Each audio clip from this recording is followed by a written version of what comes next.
طلع الموبايل.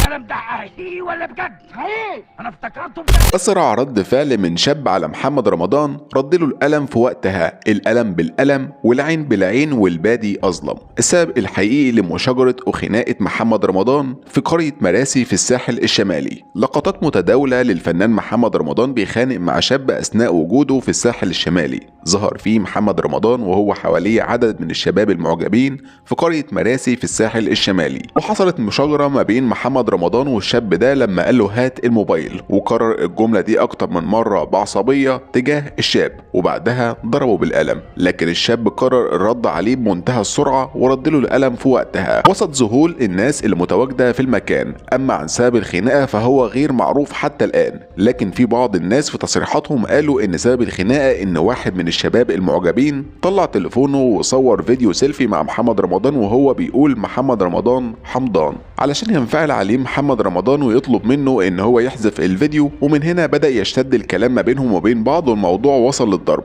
محمد رمضان ضرب الشاب، ولكن رد فعل الشاب كان أسرع في رد القلم لمحمد رمضان. وطبعا دي مش أول مرة محمد رمضان يعملها، محمد رمضان حصلت منه قبل كده وعملها مع أحد المعجبين وضربه بالقلم، وبرضه زي ما عمل عمرو دياب وضرب أحد المعجبين وكان بيشتم السواق والحرس بتوعه.